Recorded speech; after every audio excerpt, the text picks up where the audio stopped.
Welcome to Redefining Engagement.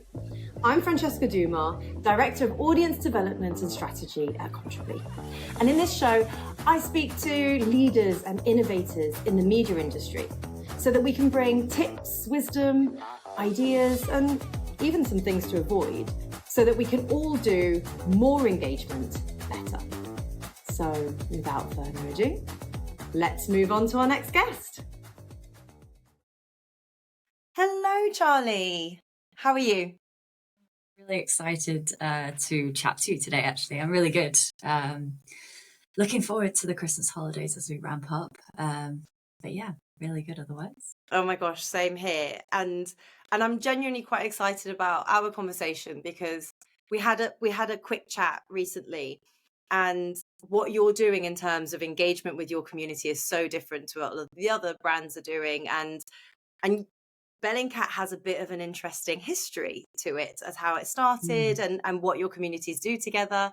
Would you mind giving me a little bit of an introduction to yourself and a bit of your background? Yeah, so my name's Charlotte, or Charlie Maher. I am the social media editor at Bellingcat. I will definitely give you a background to Bellingcat slightly as well in a second, because even though we're well known within the journalism community, it doesn't mean that we're well known everywhere. So it's good to just give you a little background about us too. But in terms of myself, I come from a working class background in the UK. I've worked at the BBC in video and TV investigations. I've worked in print investigations at the Bureau of Investigative Journalism. And I've worked with citizen journalists, actually, telling stories of mobile phones with a startup company called Scene, based in South Africa. So I have covered almost every medium. I did a little bit of radio as well while I was training up. And now I'm in Bellingcat, which is a medium in itself. It really is outside of the traditional industry methods. It's open source research, which is basically investigative journalism, but without any closed sources. We don't do any interviews with victims or perpetrators. We do rights of reply, because that's always important. But everything that we find has to be available for other people to find on the internet, which makes the job really, really interesting, actually, because part of my job as social media editor is to think about how we can, one, relay that information to the audience, that what we've done, you can check and you can possibly even do yourself. And two, I have to think of ways to tell the stories that tend to be quite data heavy, that tend to be quite print focused and long-winded, because within our stories, we also tell you how we found what we found, rather than, X said this. We have to say, well, we went to this particular place and we found this here. Because of that, we often lack that really important factor that drives a lot of social metrics, which is emotion and emotional quotes that a lot of individuals rely on to create engaging social video, for example. So one of the fun parts about my job is trying to take quite complicated and heavy subject matter, like war crimes, for example, but without those kind of central victim voices, and think about how we can really grow a sense of understanding and a sense of connection with the audience through our storytelling. So that's part of my job, and it's something that is incredibly unique in the industry, but I think has a lot of lessons and learnings that I'm hoping to explore today. And I can't wait to explore them with you.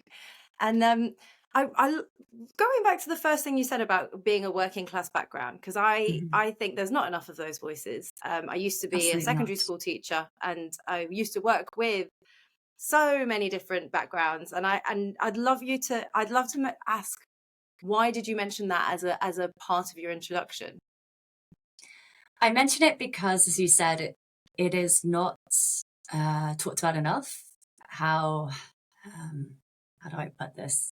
How elite the journalism industry is.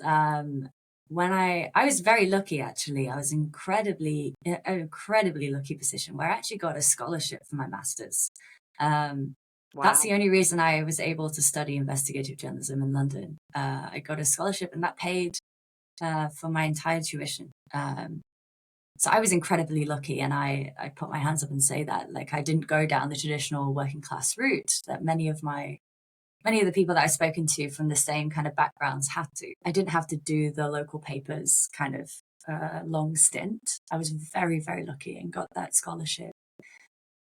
But when I first arrived in London to network, I was told I have to network to get a job first and foremost. And I turned up to my first journalism drinks with a friend who'd been on my course as well. And he was fantastic at networking. He was right in there. He was chatting to everyone. I was quite shy. I had to really work myself up and think about confidence and how do I portray myself to these people who are dropping that they work at The Guardian, that they work at the BBC, that they work at the Financial Times, for example. And I realized that the majority of the conversations I was trying to enter into, they were talking about people that I had no idea who they were. I'm referring to colleges at universities that I never had the access to go to. They were also talking about skiing holidays and where they lived in the world. And these conversations are so far out of my realm that it became very difficult for me even to enter the conversation because I had nothing to talk on that particular point. And I started feeling a little bit like an imposter. So since starting journalism and as I've risen up through the ranks and worked within lots of different newsrooms, I've realized that there is this group of people who are coming from more disadvantaged backgrounds who don't necessarily understand that they have a place in journalism and that actually their views and their experiences are much more enlightening for the journalism industry than any other group. I think if you understand, for example, how difficult it is to make ends meet on a daily basis, then it becomes a lot easier for you to navigate reporting on that, for example, with financial crisis. If you are used to walking down a street and chatting to your neighbors and speaking about local gossip, for example, then it becomes much easier for you to go into a potentially volatile community and have those conversations. I found that when I worked at the London Evening Standard, I was sent around parts of London I had never been to before as a northerner who had no idea. But I found it really easy to talk to people. And when I first got my job at the BBC, one of my senior producers said to me that he was really refreshed by my attitude because I was able to talk to people. And I was like, that's really sad that that's a compliment in the journalism industry. And from my experiences and from people that I've met with similar backgrounds to mine, I think these kinds of attitudes and these kinds of understandings are something that the journalism industry absolutely needs and should be fostering more and more. So I like to mention it so that people watching this or people who are listening understand that there are people within the industry that represent kinds of backgrounds that average people come from. And it's not just kind of one track into journalism, there's plenty of tracks. So yeah. Oh, thank you for sharing that. I do think it's so important. I love that you can just talk to people. Yes, I'm one of those people too. I feel it. And it's really like, just to tap into that, the whole networking thing was a challenge for you. What did you do to overcome that? Or is it still, well, it's probably still a bit of a challenge because I know it is for many. Yeah, I mean, it was difficult, to be honest. I just charmed them, obviously, with my wit. No, I think once I had started publishing stories, I could then approach them with topics that I was covering, and that became a real, like, oh, I've just done this story. I saw you'd written this in The Guardian or wherever. And I've just been looking into this actually, and that's a connection point, and then you can start building on. I also got opportunities because of the sorts of jobs that I'd done in the past. It didn't come to fruition, but for example, I was once approached by the Telegraph because I'd done care work in my life. I'd worked as a carer, and they needed someone to go undercover in a home. So because I had had that experience, they couldn't find anyone to do it. And because I'd had that experience and I'd spoken to someone about it in networking, I just said, oh yeah, I used to do care work. And I think I was talking about social care at the time because I was covering well-being a lot. And yeah, I think it sparked a conversation. Someone remembered it, and then when they were looking for someone to go undercover, they approached me as a freelancer. So I think also kind of just putting in your unique experience can sometimes actually really benefit you as well, because you stand out in the crowd because you have different skill sets that other people might not have even thought of getting, or haven't had the opportunity to kind of experience. I've had so many jobs in my short career span so far. Journalism is just one. So, and I think a lot of working class people have the same kind of experiences. So, yeah, just mentioning things can often lead to standing out actually without you realizing it. I think a lot of the imposter syndrome is within yourself more than people not willing to listen to you. It's just that first kind of step in to the conversation. And as I've got older and more versed in the industry, I'm less apologetic now. I kind of just barge my way in and say, hey, I'm Charlie. I work at Bellingcat. Nice to meet you. And change the conversation if it doesn't fit me. And I think you have to be quite bolshy like that sometimes to kind of get your foot in the door. We have that in common. I too have worked in loads of different industries, and if anything, working is also such a source of strength in a way. Like, your experiences are so valuable. Everyone's experiences are so valuable, and I love that bullshiness. It's definitely something that I try to push on my students in the schools that I worked in. And yeah, like, stand up for what you believe in and talk about it, because not everybody has your experience. Yeah. And tell me a bit more about Bellingcat. How did it start? It is fascinating. You had a very different starting point, and you've built an amazing community. Could you share that with me? Yeah, so obviously, unfortunately, I wasn't a part of the beginnings of Bellingcat. Bellingcat's been going for 10 years this year, which is really exciting, actually, that we've hit that decade mark. Congrats. We had a little celebration for it a couple of months ago, which was fantastic and really amazing to kind of meet that landmark and really reflect on what we've done in the last 10 years. But originally, it actually started from someone who was, again, not in the journalism industry, completely outside of it. Elliot Higgins was just somebody who liked searching the internet. And he was being made redundant at his, I think he was an admin, and he was working in an office. They were closing down the office, and in his final kind of weeks, it was him and one other staff member were left in the office as they were kind of closing down. So he had lots of time on his hands. Nice. And the Syrian war was ongoing, and he was thinking about ways to kind of cover some of the videos that were coming out from people on the ground in the area. And he noticed that he was able to find quite a lot of them on YouTube and in other social platforms, and was able to spot things within the videos that were being missed by the media at the time. So he started a blog called the Brown Moses blog, and he also met quite a few people who had similar interests to him and could spot similar things within the videos. And he then got contributors to that blog.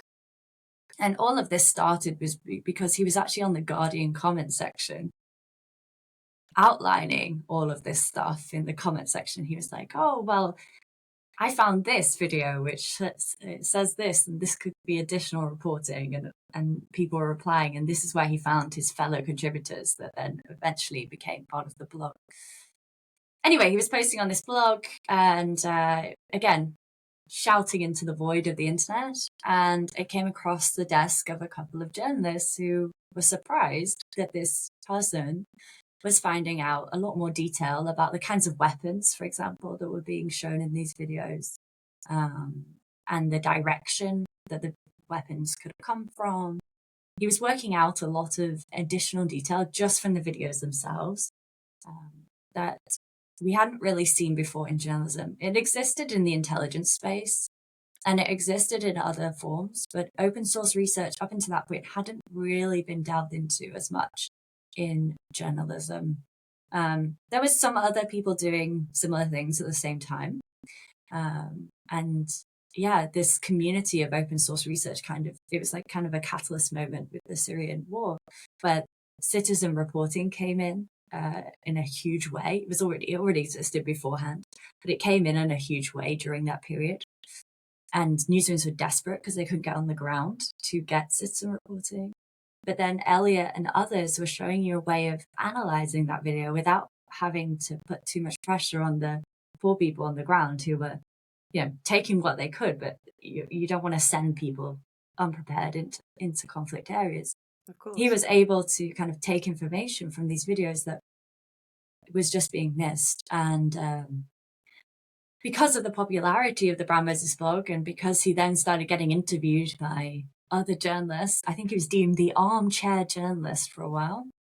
He started a crowdfunder for Bellingcat. And even at the beginning, our audience kind of birthed us. They donated to the crowdfunder, and Bellingcat was born. And Bellingcat is old tale. It's based on an old tale, the name. It's like Belling the cat. And the old tale goes that there was this cat that was evil cat prowling around. And the mice didn't know what to do to get rid of the cat. It was just constantly trying to eat them.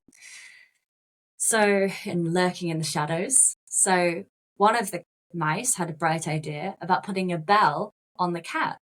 But then they had a vote and they said, well, who's going to take the risky job of putting the bell on the cat? And that's what we are doing at Bellingcat. We are putting the bell on the cat. We're taking the step to highlight those people who are working within the shadows, highlight the missing information or this hidden information behind videos, audio, visuals that are coming out of conflict areas or coming out of investigations, and highlighting those things that people don't necessarily see immediately. But if they do see them, if the bell is around the neck, then it becomes obvious and you can take the investigation further from there. So that's why Bellingcat was birthed. That's what our name is. And that's why we only work with open sources, because we really want, we want to drive this community, as we did at the very beginning when Elliot was working independently, of people learning these skill sets, people understanding how we came to our conclusions, and also being able to challenge us as well. If they find something different, if they are the new Elliot, maybe they're finding something that we've missed, and we don't want to suppress those voices because that voice became Elliot and became Bellingcat. And I'm sure there's many other people out there in the world who also need to be platformed and highlighted. So that's really central part of our mission, is basically the end goal is for Bellingcat not to need to exist in its current format, and for a huge community to exist with our skill set and our knowledge. What an absolutely fantastic background, but also what a unique community that you're building, because it's built around you, but also you're hoping that it'll build further away. Absolutely. I guess that leads me to ask, like, what your definition is in your case for audience engagement. What does that mean to you? Yeah, so audience engagement for us is a little bit different, I think. I've worked at newsrooms where audience engagement means kind of social metrics. Sometimes it means how many people actually watched your show that evening. At Bellingcat, it's a little bit different. It's about listening to the audience's desires and approaches. So, for example, what does Steve from Austin, what is he passionate about, and how could open source research help him? It's not necessarily that we never create articles, for example, or create investigations based on audiences' preferences. That's not something that we do. We investigate actually a lot of the time based on our researchers' interests, researchers being our journalists and specialisms, and also where the news cycle is going, but or where we find that open source research could really help. But we do also think about approaches when we are kind of looking at marketing our investigations, or when we're looking at engaging with the audience. We're looking at what Steve from Austin could see open source research helping him with. And that could be us kind of pinpointing to Steve that there is ways that he could fact check content on his social platforms that might be really frustrating him. It could be us pinpointing to Steve that he could dig into that ship that he saw off the coast of wherever, San Francisco, let's call it, and has a little look and says, "Oh, I saw this ship and I thought it looked a bit weird. Let me see where it's going. I can track it." Pinpointed to Steve that he can also have a little fun and find hidden things in images and actually tell me where that image is taken. So a lot of the time when we're actually creating investigations, what comes afterwards is the creation of tools that we make for the community to do similar work themselves, where we create tools based on gaps that we found in the investigation, or guides that take you through how you could do a similar investigation yourself. We're not saying that every citizen wants to sit down, not every Steve wants to sit down and do a full investigation. We're not saying that. What we're saying is, with each investigation, with each piece of research that we do, we also think about Steve and what Steve could take out of that. So that's audience engagement for us. We're thinking about the granular kind of empowerment level, as well as the let's make an impact with this particular story because this story deserves to have impact. So with that engagement, we do the traditional engagement methods in terms of posting on social, in terms of notifying local media, often working with local partners to make sure that those on the ground, for example, see the story. And I have tons of examples of that as well, where we've empowered the local community to understand the story more and understand our methods more so they can keep investigating as well. I think it's really important to understand that Bellingcat never says that on publication the story is done. The research is always a starting point for us. It's open source research can only take you so far, and we are very honest about that. So we always say, this is your starting point. This is what we found out. Go further than us. Keep it going. And that's what we really hone down to journalists that we train as well on the regular. How did you get to this definition? Did it start looking like audience engagement specifically? Did it look different at the beginning of Bellingcat, and how has it developed to get to this point? How have you done that?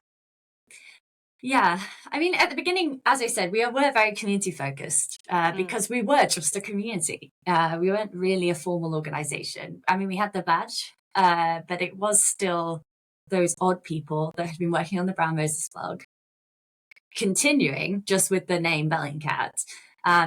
We then started bringing in people to kind of formalize our organization a little bit more, and that's when chaos was turned into organization. As in with every startup, I've had that experience myself, having helped launch and run the startup I worked at previously. So it's there's always that chaotic moment, and then there's organization. So we've always been very much a community, but with this kind of community focused approach. But I would say that when I first joined Bellingcat, which was only a year and a half ago now, we we're still very dependent on one type of audience engagement. So I'm talking about the output side of things now, not the input.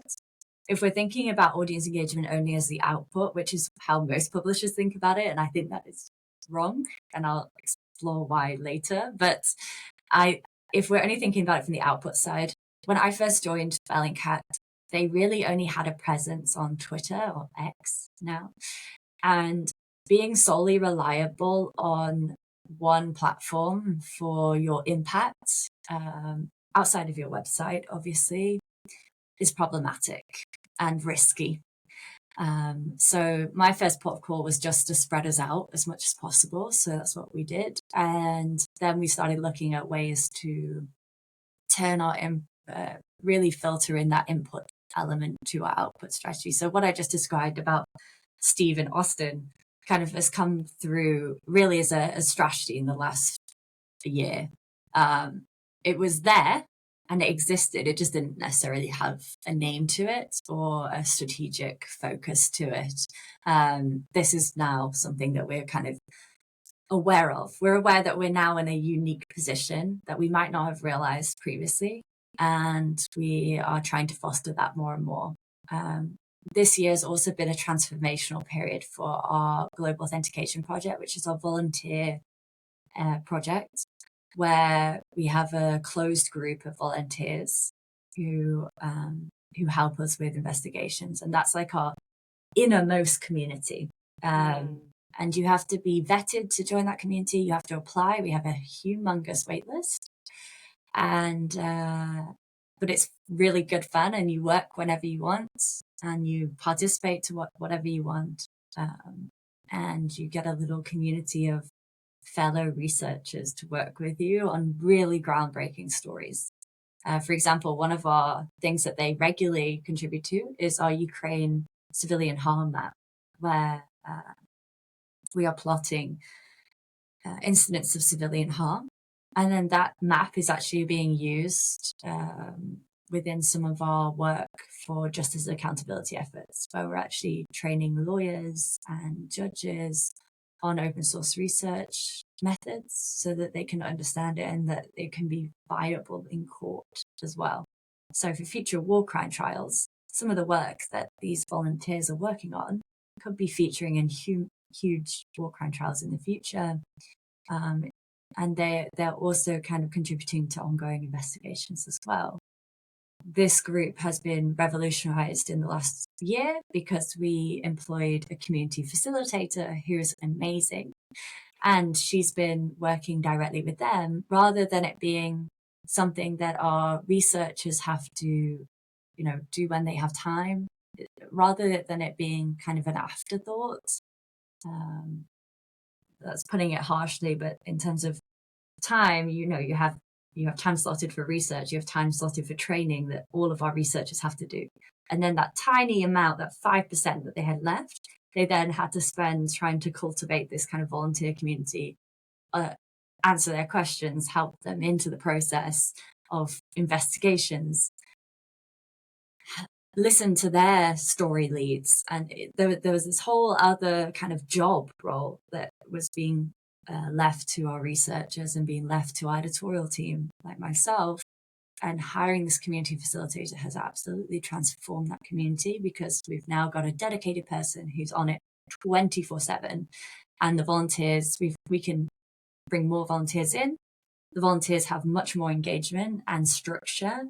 And it's also really helped for us to facilitate them getting involved in more investigations as well, because Victoria, who is the community manager there, can put her hand up and say, hey, we have somebody who speaks Ukrainian and has this experience and they really want to get involved with the project. Let's say a random name, George, you have some research on this particular topic. Could I put you together? Because this volunteer really wants to get involved. And George like goes, a formal networker. Yeah, sure. Exactly. Yeah. And it's been absolutely transformational in this last year. And it's, again, really helped us when we're thinking about community engagement because we're seeing it work in our volunteer capacity, in our closed volunteer community. We've also now done the same with our tech community. So we've hired a tech facilitator to do the same thing with the tool building section, because we want the community members to be involved with the tool building and requesting for tools and building tools for Bellingcat. So we've now got a tech facilitator who's doing the exact same thing with our tech community. And then there's me doing it with the entirety of the rest of the community, as much as I can, obviously on a more removed level, but all three of us are trying to approach community in the same way in regards of this circular input output structure, and not being so focused on passive consumption, and putting all of our eggs in one basket, being Twitter. What kind of people are joining your community? How are they linking to each other? How are they discussing? How are they engaging with you?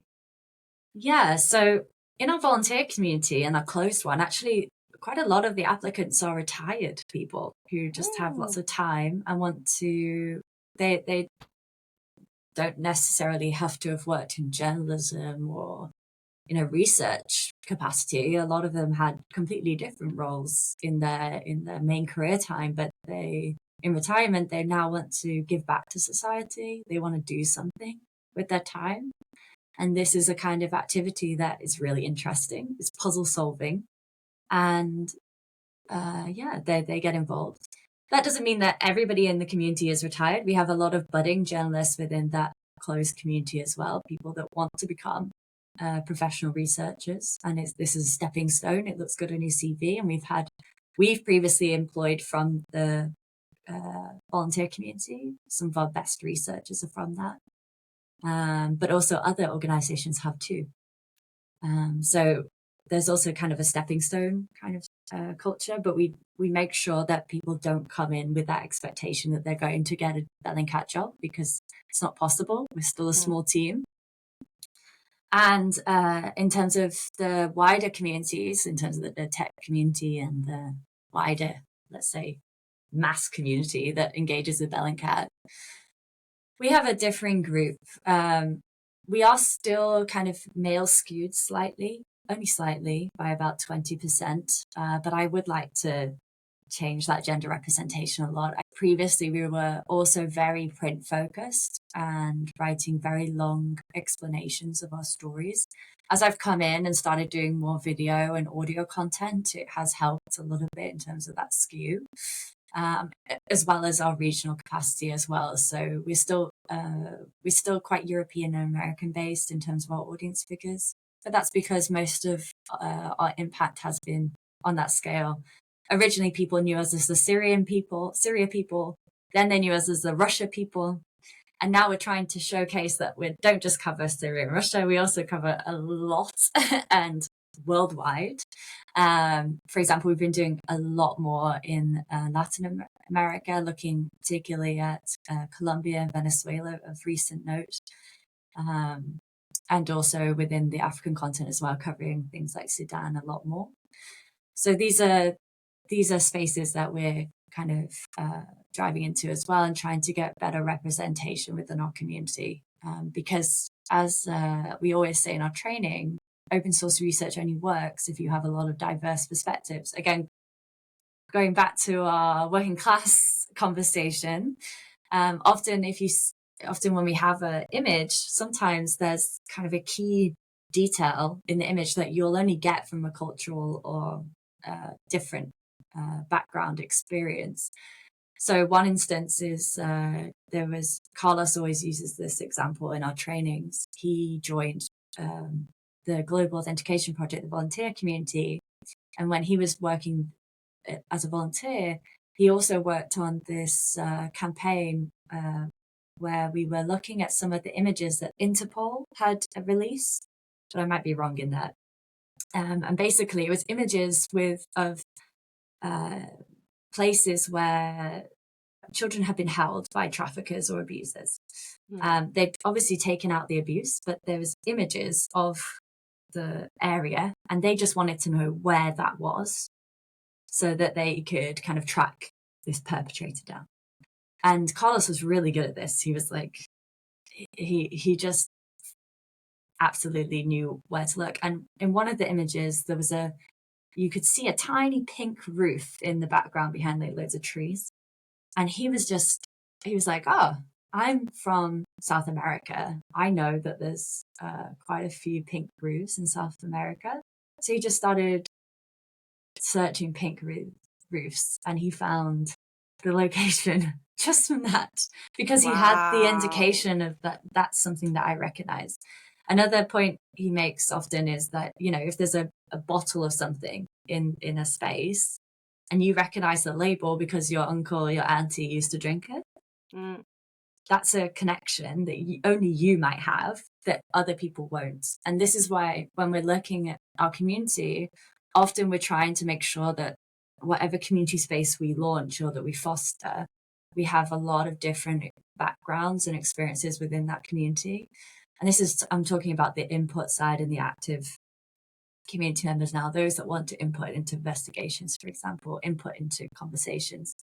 These people, we're really trying to get an understanding of what they know and what diverse skill sets they bring to the table. And that's why within our Discord community, we have a section where people can intro themselves. And often people say, oh, I am from this area, or I used to be this in this industry, or I've worked in this industry for so many years.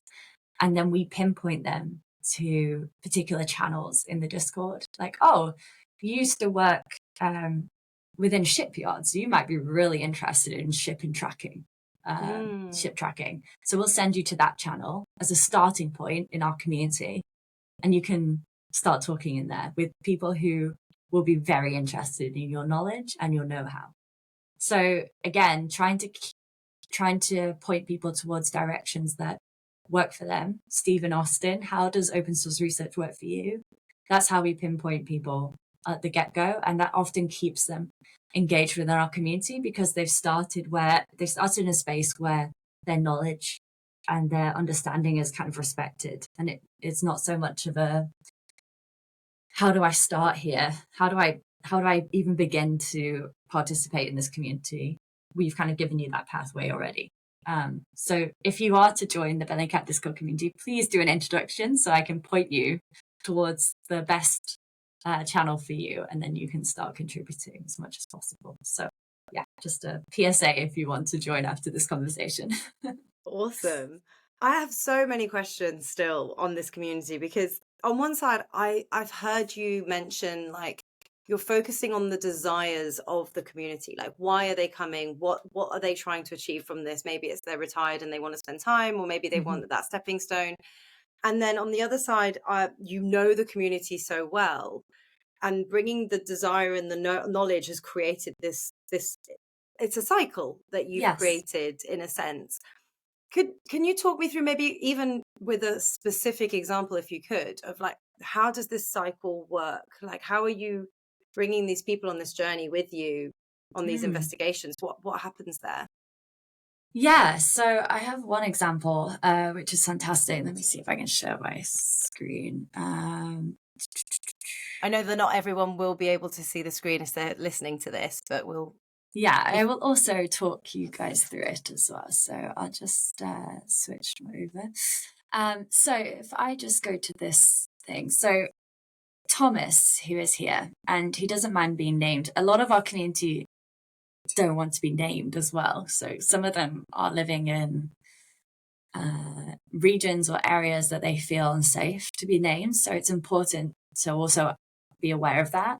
But Thomas is very happy for me to name him. He's also published on our site, as you can see. His Thomas Bordeaux is a graduate student at Georgia Tech School of Architecture with interest in the intersection of open source research and 3D modeling.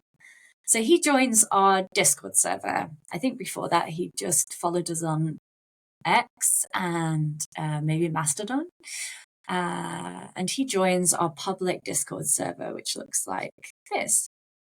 In our public Discord server, we have lots of different channels, as you can see, from Bellingcat specific ones, where right now we have a Bellingcat challenge ongoing, to general topics that we cover a lot at Bellingcat. So ships and planes is a big one. You can see right here that literally yesterday I did a little call out because we've previously been tracking Russian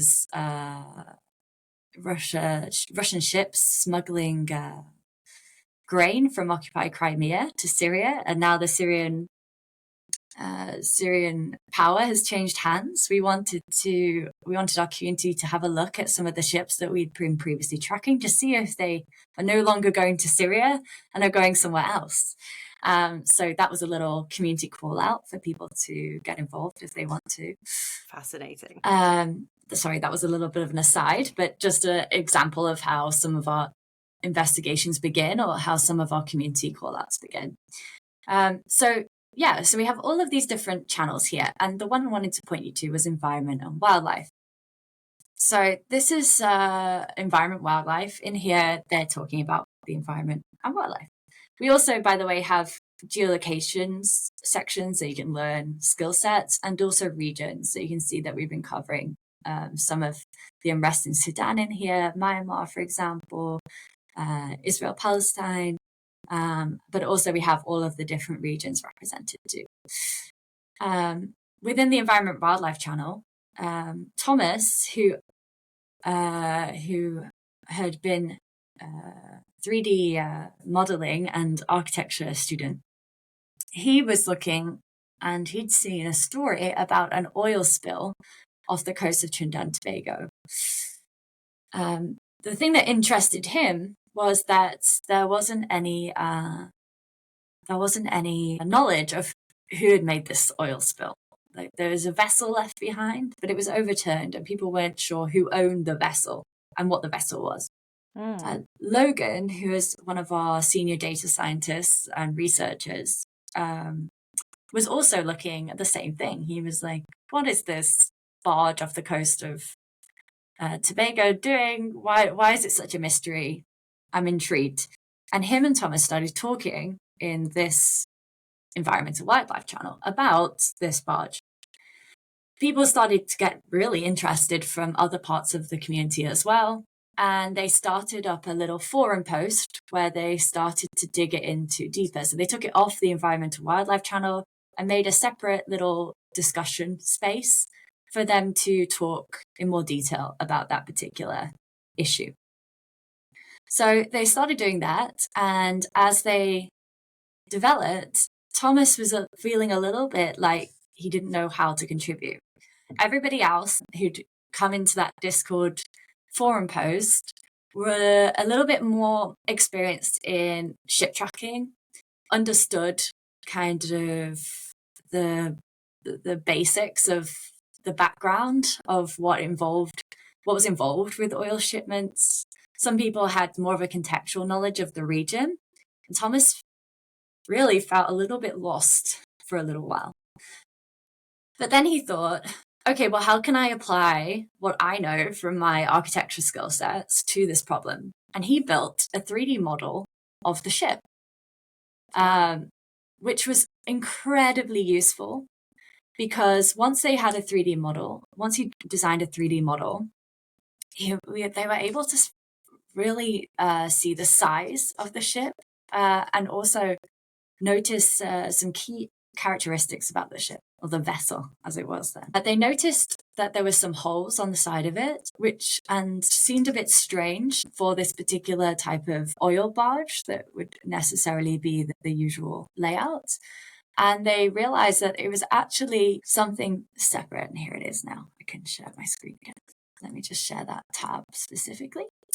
So they'd found some imagery of these pigeonhole ladders on the side of the vessel. And with Thomas's model as well, which I think might be in here, with Thomas's model as well, they could see the size and the shape of the likely ship. And they realized that this vessel itself was actually a tugboat. This was, and it was separated from the other part that was tugging it along. So this really opened up an idea that this wasn't the only vessel involved in this oil spill. There was another vessel that was missing, that was involved within this humongous environmental disaster off the coast of Tobago. Wow. At this point, when we first started looking into it, as you can see here, it had coated beaches wildlife in over 80 kilometers. I think it spread to over 100 by the time that they actually were able to clean it up. And yeah, they basically realized that it was two boats and two vessels, and one of the vessels was missing. And then we started to look into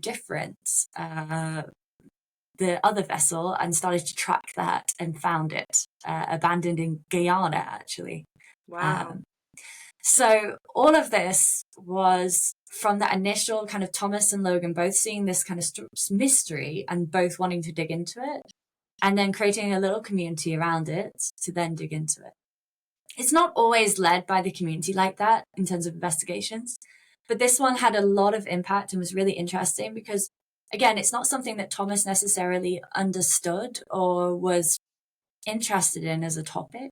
Marine tracking wasn't something that he was invested in, but he saw how his assets and his skill set could apply to this particular problem, and it helped. And being part of this group really inspired him. He's now decided he wants to be an open source researcher as a career. He applied to be part of our global authentication project, the formal volunteer group, after he did this investigation, and he got in, and now he's a formal volunteer. Thomas, after this first investigation was also published, I then contacted all of the local papers within the area because we hadn't ever published anything on Trinidad and Tobago before. It wasn't a region that we previously covered. So I was concerned about the local community actually seeing our work. And we got in touch with all of the papers. And the Trinidad and Tobago Guardian, which was the largest paper in the area, or one of the largest, got in touch, said that they really wanted to cover this story more, but weren't sure how. And we worked together with them to build a series of articles on this particular issue, tracking the tug, the one that was dragging the barge, that was overturned, the self-power barge, tracking the tug, finding the tug, and then we built a guide on how we did the investigation as well, and how other people might be able to use some of the skill sets that we did to detect marine oil spill across the world. So yeah, that was a really successful community-led investigation project, and that's one way how a community member could get involved from the get-go and see the project all the way through. Again, it's not necessarily something that we do with every investigation, but the opportunity is there. If you spot something that would be of interest, not only to Bellingcat, but also to other journalists or organizations within our community, of which we have several within the community itself. It's not just Bellingcat in here. There's a lot of newsrooms who come in here asking for open source research support, like the New York Times, for example, are in here a lot. And it just gives you the opportunity to speak directly to journalists about some of the things that you might have noticed that you feel you could help with or contribute to, as long as it has a clear open source research angle. That is the biggest issue that we do have within this community, is that often when people are new, they don't necessarily understand that we don't work with closed sources, or that we don't, the server is not about discussing potential motives or behaviors of perpetrators, for example. So with the recent shooting in the US of the healthcare CEO, that story was particularly difficult for us in the server because a lot of people wanted to discuss the motive of the shooter. But in actual fact, the server is a place only to talk about what can we see from the CCTV footage, what can we see from social media as this person posted on social media about their shooting. Is there anything that we can find publicly available that showcases clues or parts of the puzzle that make up this particular story. And that's really important for the community members to understand, that if you come into the server, that kind of conversation will not be tolerated because it's about open source research. Bellingcat set it up because we want to foster the skill sets that we use on a daily basis. It's not a space, an alternative space for you to give kind of news opinions. It's more focused on, okay, how can we collectively dig into this subject using publicly available information and sources. Wow. Simply wow. I love the story of the community and how they go from not knowing something necessarily or where they can sit and then realizing that they have a role within that. And I'm really curious about the training. So was it Thomas, as an example, who, joins, has an interest, goes on to do some amazing work, joins the community properly. And then you talk about training, and then you talk about impact. How are you keeping, you're taking these people through training and supporting them. How are you keeping the community? Because how many are in your community? In our Discord community, our public one, we have 31,000. In the closed community, we have kind of a rolling quarter by quarter kind of groups. You can still stay in it after your year's finished, but we keep onboarding people to keep the information and the knowledge fresh. So within that community, I think we're closer to 90 people now, but we try to keep that small so that we can consistently work together. And then across social media, I mean, on X, we have over 700,000 followers on there. Blue Sky, we're actually in one of the top 10 publishers now on there, Wow. with 120,000 and growing very quickly. But yeah, so on the social platforms themselves, again, we try to foster the same kind of attitudes of input, and we often do kind of very public social call outs, like, oh, we have some free satellite credits this month left over. Where should we point a satellite? What are you looking into right now? Where would you like a satellite pointed to? And then we pick a selection and we share those satellite images with the community. Things like that. We've had a lot of people, for example, from Gaza, inbox researchers asking them to have a look to see if their property is still standing. Wow. That's something we've been doing as well. We haven't been publishing on that, but it's something that we've been doing just on the social side. We haven't been publishing that part, but it's been in DMs, helping people just see if their house is still standing using satellite imagery. These kinds of things we do regularly with those kind of communities on the main social platforms. So that's how the current size of those. And how are you measuring impact? What are you looking at there? Yeah, so this is actually a conversation that's still ongoing within the organization. I think 10 years ago it was very different to what it is now, and this is we're kind of in this stage now where we're actually reevaluating what we consider impact. We have an impact channel within our company Slack where each researcher or each editor kind of puts in, my research or this particular part of research was mentioned in this report, or this was also covered by these people, or this person that I worked with on this investigation got a job at this particular. And these are all very different types of impact.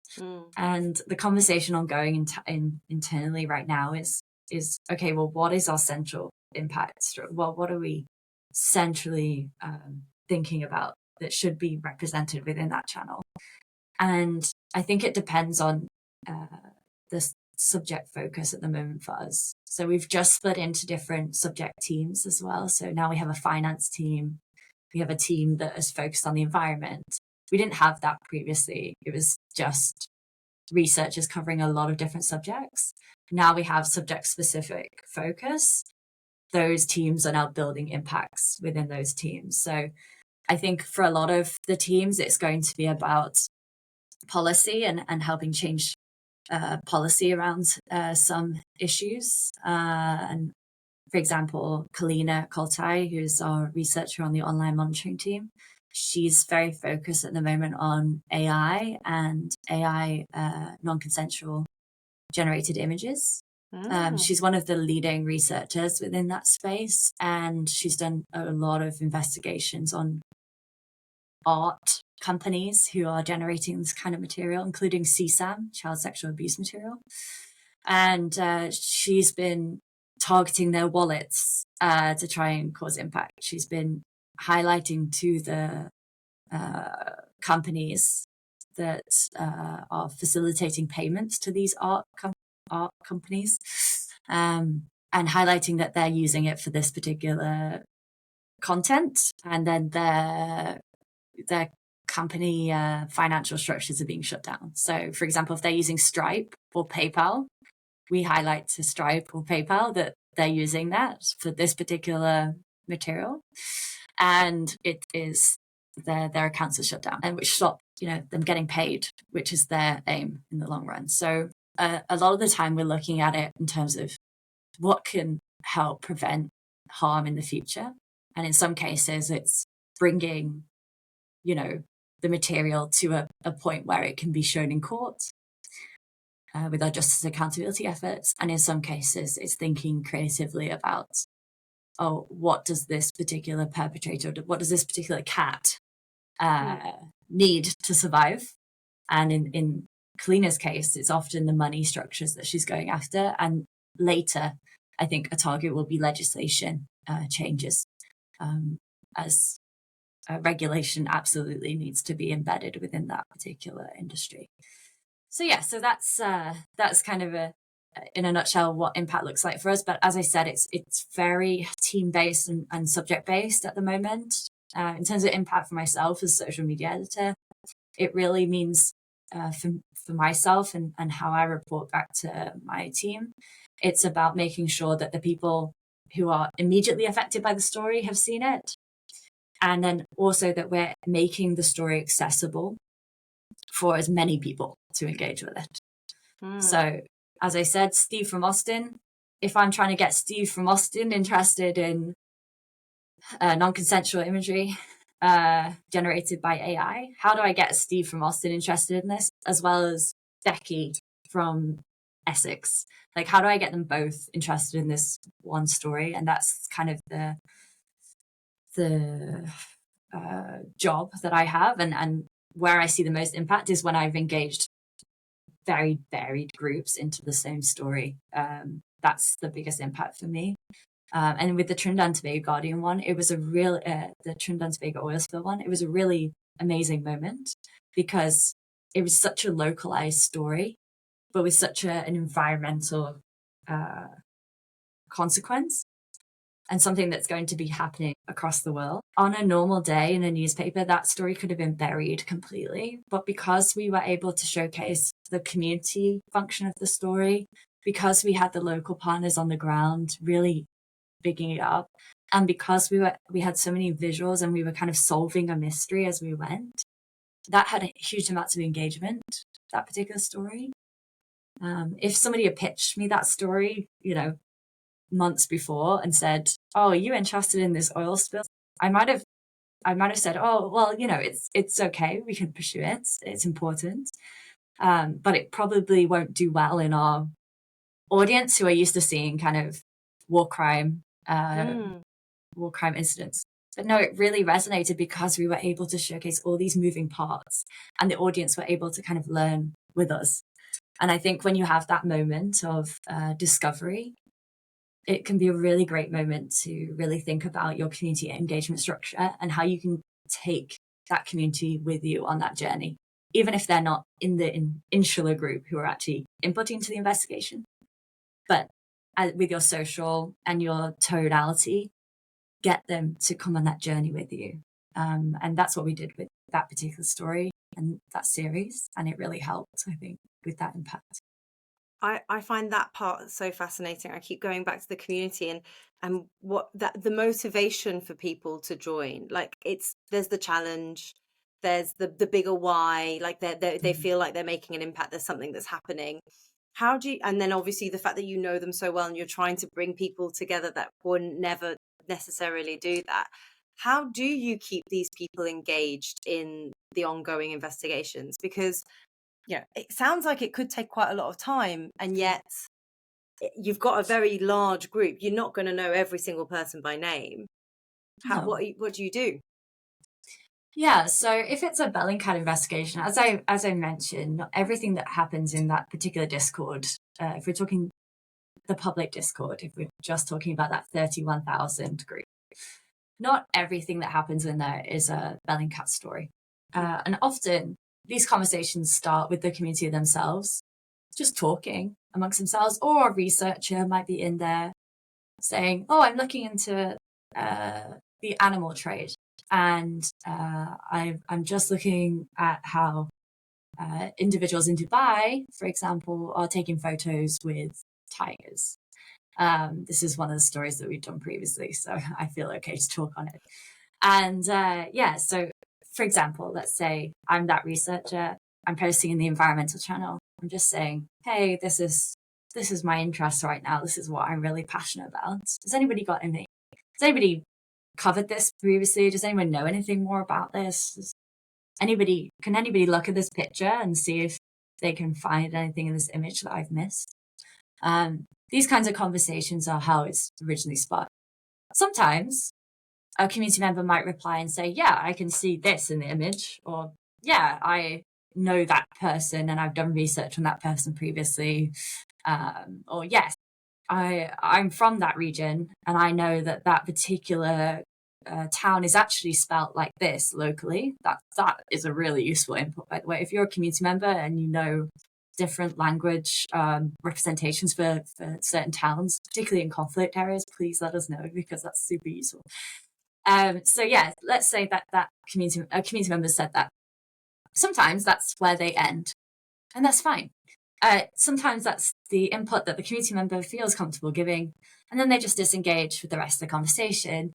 They will still, at the bottom of the article, will still say with input from the Discord community, but we won't necessarily name them. If they want to get more involved, the option is there. Often our researchers will contact the person who has posted and say, hey, if you want to dig further into this, let me know, and we can dig together. Or if there's several posts, again, we might make a forum, like I mentioned with the investigation into the oil spill. We might make a forum and invite those people. It's still a public forum. People can still jump in if they want to, but invite those people that were originally contributing to the conversation to go into that forum and take it a step further. Again, it's up to the community member whether they want to do this. Yes, investigations take time, but it's on the researcher to do the heavy lifting, always. Unless you're a formal volunteer who has basically said, I want to give you this many hours on this subject, and this is what I'm going to be contributing to Bellingcat, then we don't have any expectations on the community to sit for hours on end and investigate, do our investigations for us. That's not how we work with the wider community. The larger Discord community, if you are putting in little insights to the mystery, to the puzzle, then we will credit you at the bottom of the article saying, with input from the Discord community members. And if you want to get in further, you can just ask, or you can respond to our researchers and say, hey, I would love to get involved a little bit more. And we start to dig in. Often we can identify quite quickly people within certain channels. So again, people join different channels depending on their interests and desires. And when you come in, if you do that intro and you say that you've worked in, I keep using ship tracking just because it's really easy, but let's say plane tracking. Let's say you're a pilot, or you were somebody who used to watch planes. If you are interested in that, then I might send you to plane tracking. And then if I have an investigation that requires somebody with knowledge of that plane tracking, I'm going to be posting in that channel, and you might reply as someone who has knowledge of that. We often can quickly decipher who has knowledge and who doesn't, because we also have a lot of diverse skill sets within the team, and we also understand what understanding of a subject looks like and what kind of flagging looks like as well. If you're just like, Googling the answer, we will know. Is because that's our job. So, and some people do, and some people, want to get involved, but don't necessarily have the skill set, and that's okay. That's why we have guides on the website. That's why we have a YouTube channel full of trainings. That's why we provide in-person trainings and virtual trainings. And that's why we do stage talks every 2 weeks in the Discord server to help educate you on different industries that use open source research, different fields that use open source research, and different tools. So all of that is for you to kind of upskill.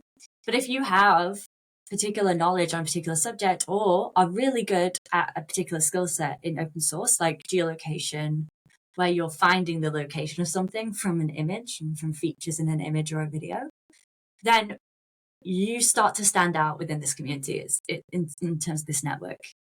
We start to pinpoint you because you'll be contributing a lot often because you have the knowledge and you want to share that knowledge.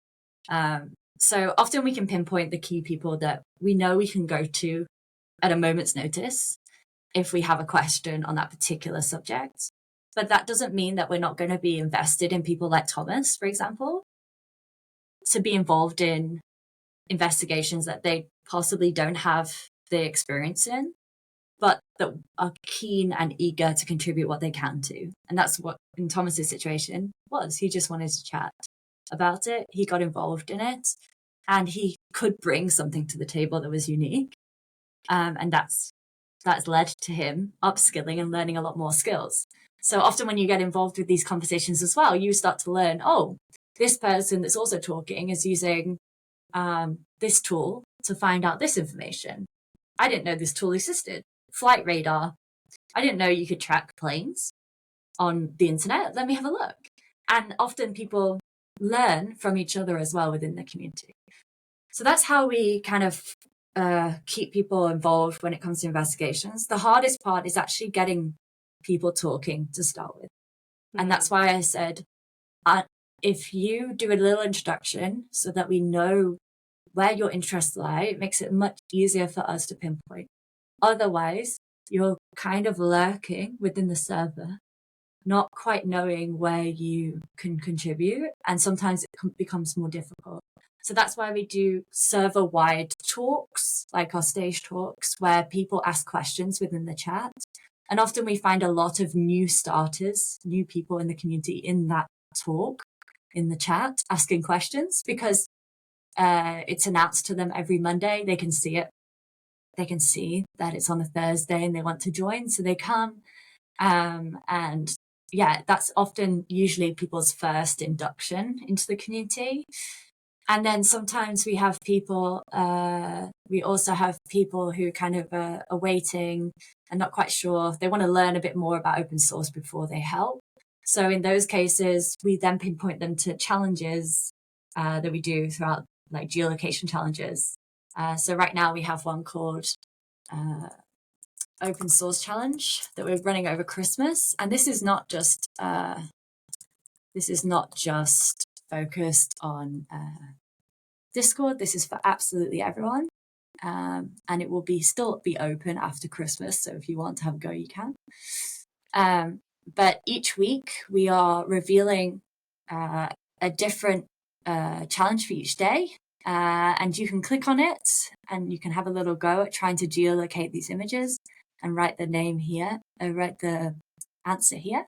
And once you've answered one, the next one is unlocked for you. So you can race through all 5 on a Monday if you want, or you can wait for the next one to be unlocked automatically on the next day. So yeah. That's but it's fantastic. It's a lot of fun and it's something that we've been doing. We also, for entry-level people, we also have our geolocation challenges on our Instagram. This is another community that we launched last year because we realized that we wanted to engage with people who didn't necessarily have open source skill sets already. And part of that work has been doing geolocation challenges on our Instagram.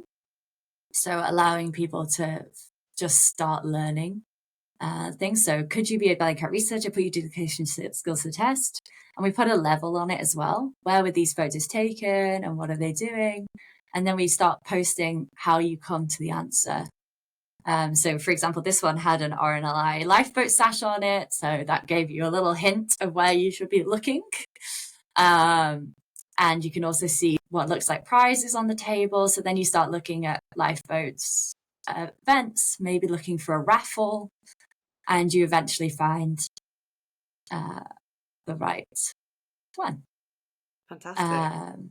Yeah, so we showcase lots of different ways to kind of find things on our Instagram as well, and this is often targeted at a more entry level than our potentially the people in the Discord might be.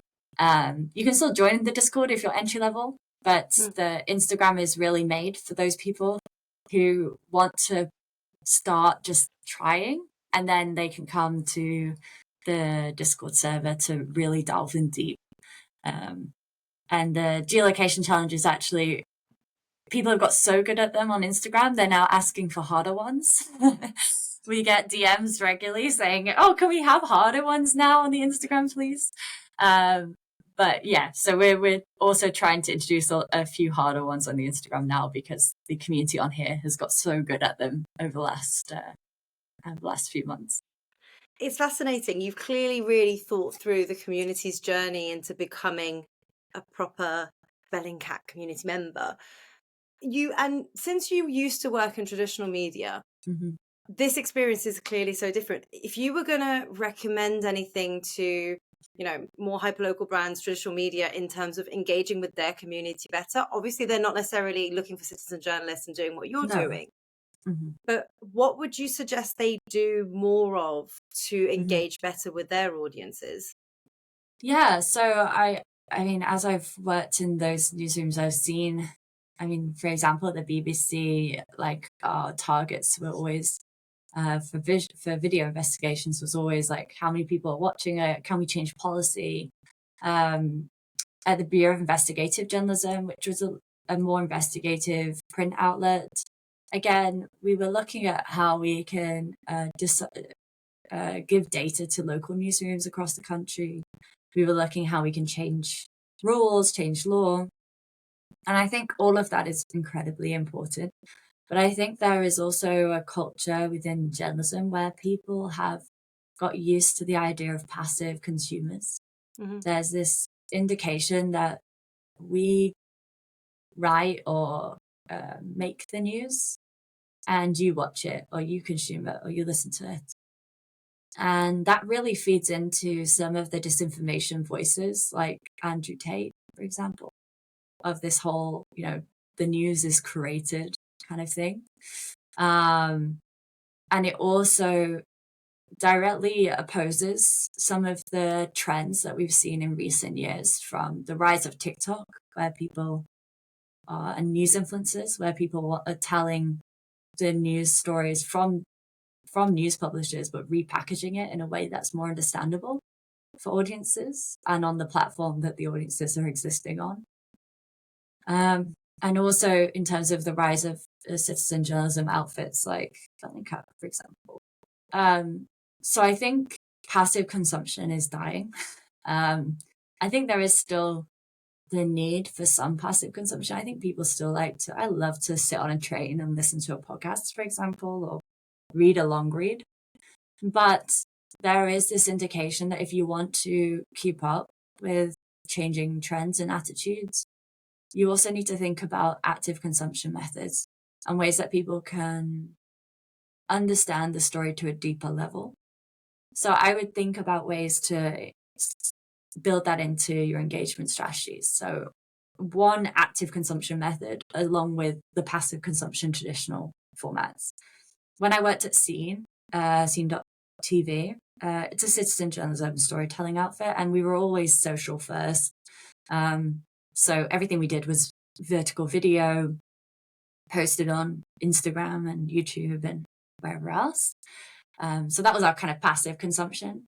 But again, with every single story that we put out, we also released an augmented reality lens that was relevant to that particular topic. So sometimes it would be a quiz that people could answer on that topic, like, or just a card that would say, how I feel about this topic.